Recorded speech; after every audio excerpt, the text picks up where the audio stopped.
You're watching Swimming World TV. I'm your host, Brent Rutemiller, and we're at the World Clinic in Cleveland and got a chance to catch up with the National Team Director for United States Swimming, Frank Busch. Thanks for joining us, Frank. Rudy, it's great to be here. It's always great catching up, and I know you've been doing some incredible things with USA Swimming, coming off the World Championships, but what's really interesting now is that you just announced the head Olympic men's and women's coach for the United States going into Rio.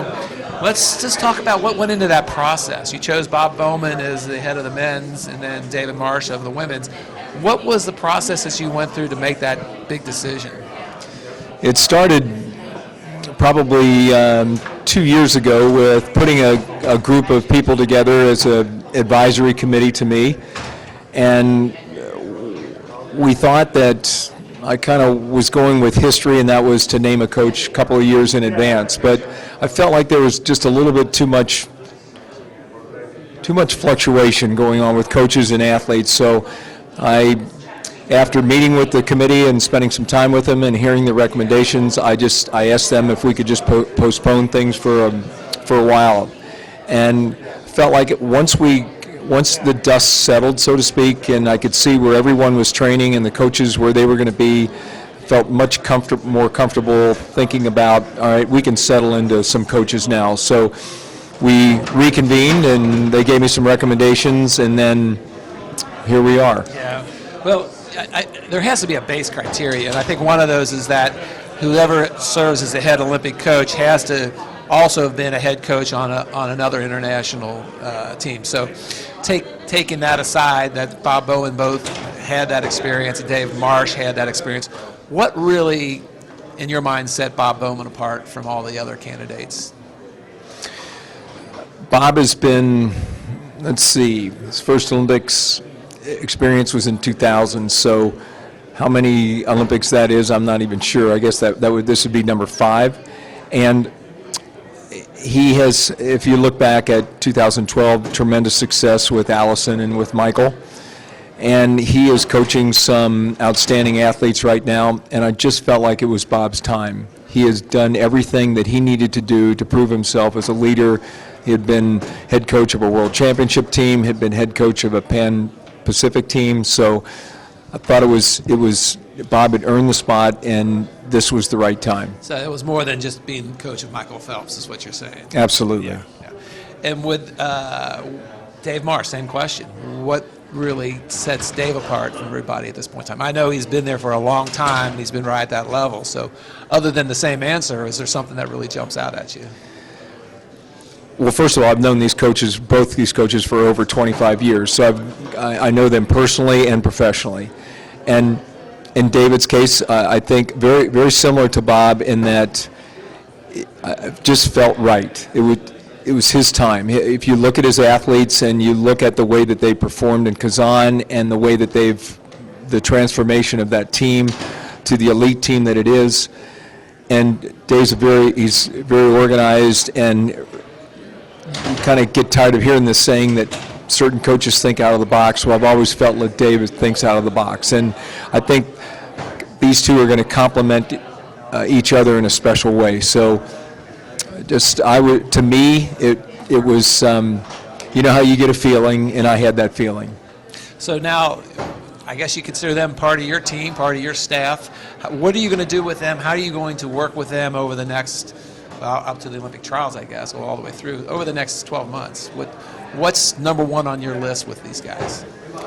Well, the biggest challenge I see going into Rio is not how our athletes are going to perform. It's some of the logistical problems that we're going to face. And this is not an easy place to get to. Setting up the camps, the fact that prelims are at 1 o'clock, finals are at 10. There are a lot of things that we need to make sure that we understand across the board as not only the head coaches but our staff. And we'll be naming our managers and our team doctor and massage and everything else relatively soon. So it will become a team of people making critical decisions moving forward. So when you say you just alluded to your support staff. So that's going to be announced shortly of the managers and the people who are overseeing a lot of these logistics, I'm assuming, or they're making those things happen in advance of that. What about your assistant coaches? Because a lot of those assistant coaches, there are a lot of people out there who are probably watching this saying, wow, I hope I can be an assistant coach on that team. What are the criteria? What are you looking for? Is it all based on their athletes' performance at the Olympic trials? I mean, how are you going to select that staff? And how many positions are going to be open in that? That's always a tricky question. There will be 6 positions, 3 on the men's side, 3 on the women. Historically, we've named a first assistant prior to going into the trials, but again, I think this is a little bit different. I would not want to name 2 coaches, one to the men and one to the women, with the idea that there's a possibility that some other coaches could have a great trials and they would be excluded just by numbers. So I don't want that to happen. I want to make sure that we have the right coaches in place for this team. So certainly performance at the trials is probably the number one criteria, but being able to work with Bob and work with Dave, their personalities are very important as well.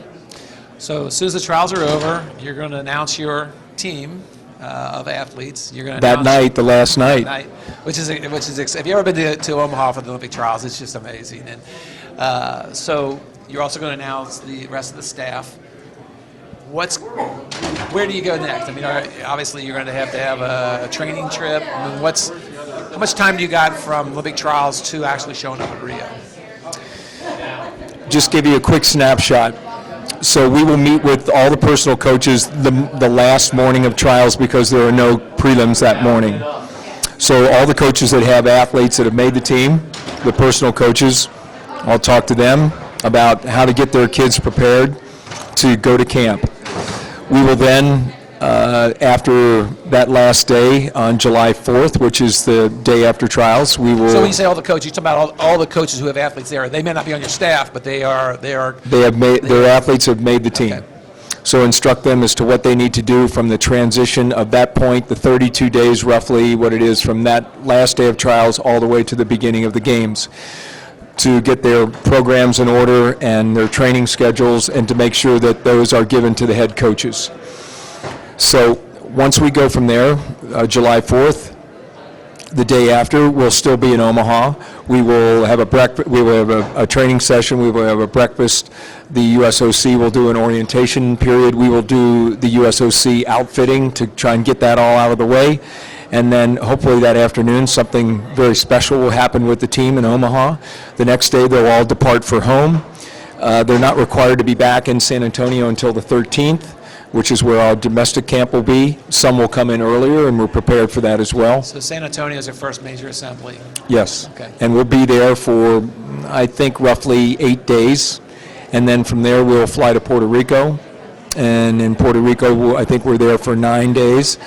And then from there, we'll fly into Rio, and we'll be there probably about 4 days before the games begin. Well, I feel like I should say, let the games begin. It seems like it's been a long time, but it's honest, and it's going to be here before we know it. And quite honestly, you just mentioned about the trials. Brent, they have already sold over 10,000, I think close to 11,000 all-season tickets so far. So well, we're hearing an estimate of upward to 1,750 athletes. I wouldn't be surprised if it went up to 2,000 athletes that have made a trial cut.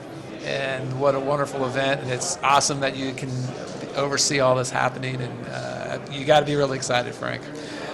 Brent, this is needless to say, this is the year that we all wait for every 4.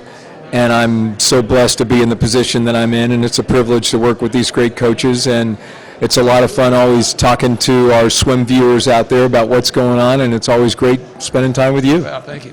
Well, I appreciate being here. It's great to see you again, and make sure I want to see everybody in Omaha. There you go.